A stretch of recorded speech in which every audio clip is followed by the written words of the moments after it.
ഇന്ന് ദൈവം നിങ്ങളോട് സംസാരിക്കുന്നത്, ദൈവം തക്ക സമയത്ത് നിങ്ങൾക്ക് വേണ്ടി ചിലത് ചെയ്യുവാൻ പോകും. അതാണ് ഇന്നത്തെ സന്ദേശം. എസെക്കിയേൽ പ്രവാചകന്റെ പുസ്തകം 34-ാം അധ്യായം 26-ാമത്തെ വചനം. ഞാൻ തക്ക സമയത്ത് മഴ പെയ്യിക്കും, അത് അനുഗ്രഹകരമായ ഒരു മഴയായിരിക്കും. പ്രവാചകൻ പ്രവചിക്കുകയാണ്, നിന്റെ സമയമല്ല, എന്റെ സമയമല്ല, ദൈവത്തിന്റെ തക്ക സമയം. പത്രോസിന്റെ ലേഖനത്തിൽ തക്ക സമയത്തെ കുറിച്ചൊരു വചനമുണ്ട്. അവൻ തക്ക സമയത്ത് നിന്നെ ഉയർത്തേണ്ടത് ആ ബലമുള്ള കരങ്ങളിൽ താണിരിക്കും. ഇവിടുത്തെ ദൂത് ശ്രദ്ധിച്ചേ. ഞാൻ തക്ക സമയത്ത് മഴ പെയ്യിക്കും, അത് അനുഗ്രഹകരമായ മഴയായിരിക്കും. സ്തോത്രം. നമ്മൾ ബൈബിൾ പഠിക്കുമ്പോൾ മഴയ്ക്കു വേണ്ടി കാത്തിരുന്ന് പ്രാർത്ഥിച്ചൊരു മനുഷ്യനാണ് ഏലിയാവ്.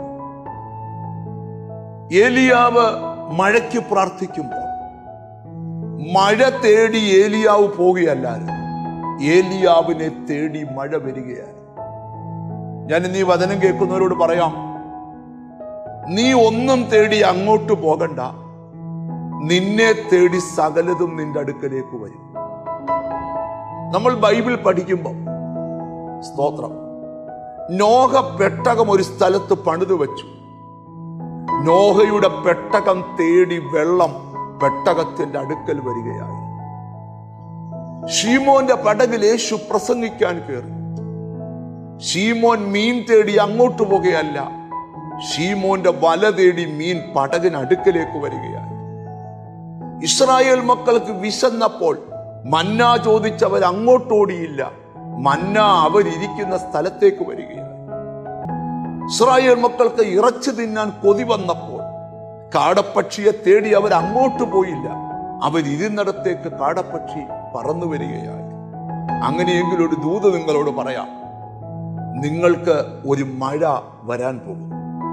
അത് തക്ക സമയത്തൊരു മഴയാണ്. ആ മഴ അനുഗ്രഹകരമായ മഴയായിരിക്കും. കണ്ണുകളെ അടച്ചു പ്രാർത്ഥിക്കാം. കാരുണ്യവാനായ ദൈവമേ, സ്വർഗ്ഗസ്ഥ പിതാവേ, ഞങ്ങൾക്കൊരു മഴ തരാൻ പോകുന്നു. Thank you holy spirit. അത് അനുഗ്രഹകരമായ മഴയാണെന്ന് ദൈവം സംസാരിച്ചത്.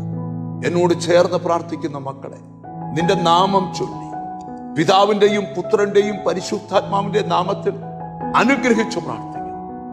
അവർ അനുഗ്രഹിക്കപ്പെടട്ടെ, യേശു ക്രിസ്തുവിൻ നാമത്തിൽ തന്നെ ആമേൻ. നിശ്ചയമായി ഒരു മഴ ദൈവം നിനക്കയക്കും. അത് അനുഗ്രഹത്തിന്റെ മഴയായിരിക്കും. God bless U.